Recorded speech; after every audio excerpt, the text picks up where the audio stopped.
There are two possible reasons for you to have clicked on this video. Number one, you think everything I do is awesome and you don't care what the video is about. That group is exclusively represented by my mom. Number two, you read the title of this video, agreed with the statement, and thought this guy might have something to say that might make me feel better about it. Which I think I do, but you'll have to give me a couple of minutes.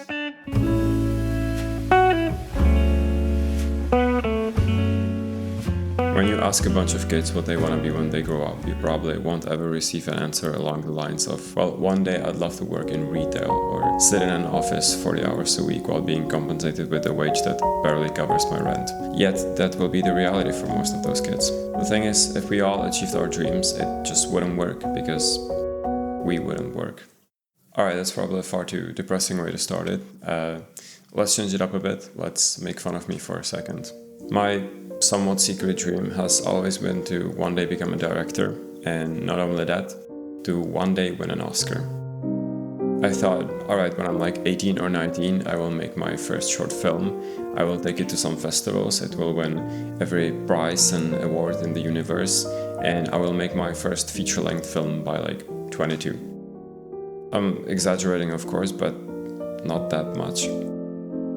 Whatever, the point is that there was something that I really wanted to do, which was to make movies, and I thought that surely I'll be amazing at it. I haven't even made that short yet. I haven't started really. Stuff to do, I guess. I'm mad at myself, but it is what it is, you know. I'm 21 and haven't even made that short film yet, which I would definitely describe as not being where I thought I would be. And it's not that I forgot about the dream or that the idea of making movies no longer sounds appealing to me. I'm just not doing a good enough job of getting there. And I'll go over how I'm sort of thinking about all of this and how to use this seemingly unfortunate reality, perhaps even to my advantage, a little bit, I hope. But first let me talk a little bit about this over-ambition and overall just unrealistic expectations from life, which is something that I think is very deeply rooted in this generation. Because, yeah, most people aren't where they wanted to be simply because their expectations were wildly unrealistic to begin with. And I have nothing against ambition, you know, I don't think it's a bad thing by itself. But I think, you know, since we grew up watching influencers online showing off their cars and houses or just money itself, and all of that while they were like 23 at most, I feel like we kind of grew up expecting that for ourselves as well. And now we are in our 20s and oh well. But guess what? You're not supposed to be rich and successful in your 20s. This whole online influencer thing wildly affected our view of the reality. 20-year-olds are generally grateful to have a roof over their heads and be able to put some decent enough food on the table. You have so much in your life left to figure out, but luckily most of it is still ahead of you. I mean, sure, if you want to be a professional footballer, then whether or not that will happen will probably be decided before your 20th birthday. But that is just not the case for the vast majority of professions or industries or whatever.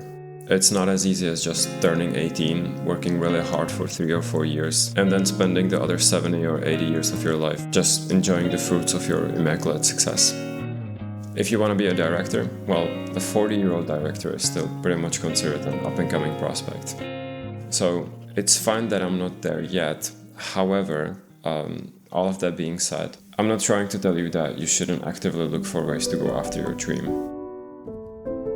A 40-year-old director might be considered a young director, but that doesn't mean that their journey to get there began in their late 30s.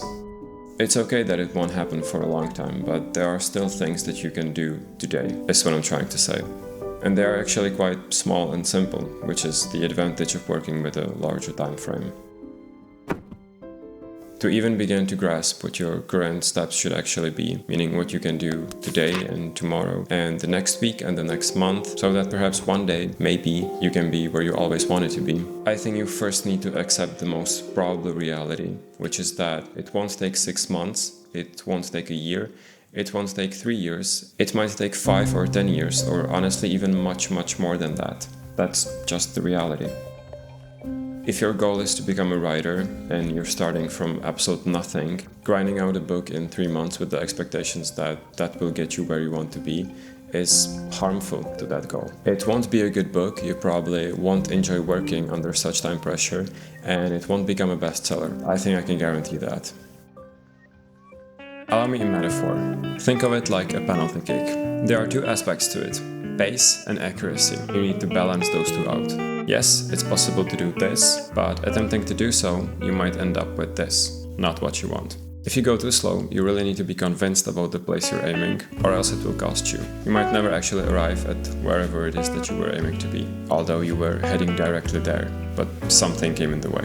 It is possible to score both ways, but it is very difficult and very risky. What you actually want to do is, first, focus on the accuracy. Make sure that that's intact, and then only put the pace as high as you can without hindering the accuracy too much. You can probably tell that I didn't take a single penalty kick in my life, but I think it's a good analogy.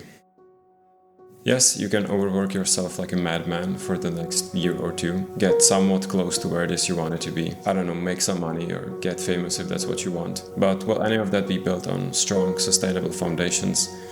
No. Will you burn out? Yes. Might you get there only to realize that it is not actually where you wanted to be in the first place? Also yes. That's what the penalty kick demonstration was about. I think it does make perfect sense to set yourself short-term goals. You shouldn't just tell yourself, well, that guy from the video said that I have time, so what I do now doesn't matter.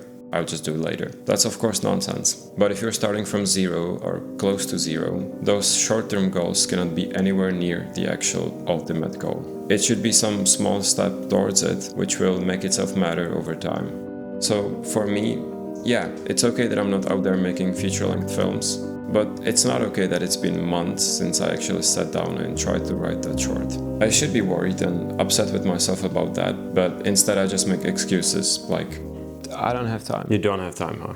Alright, let's see that Letterboxd page. Well, last month I spent 32 hours watching movies. But that's my rest time. Rest is important. Besides, I'm actually watching good intellectual movies, which is important if I'm gonna be a director one day. Alright, but you also need to spend 20 minutes a day playing Dream League soccer. And don't forget you watch every single Barcelona match. Yeah, I'm not gonna stop. You know, there are YouTubers that you watch just out of habit, simply because you watch them for years, but do you actually still enjoy that content? Also, sometimes you just sit in front of the speakers when your favorite part of the album comes on.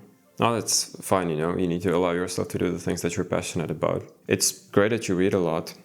A bit. Should read more, actually. Yeah, it's probably true. But hey, I'm not saying that you need to give up all of your hobbies, but some of them aren't even hobbies. Maybe simply becoming a little more aware of how you actually spend your time might help you realize that you can quite easily fit a 20-minute writing session in there somewhere.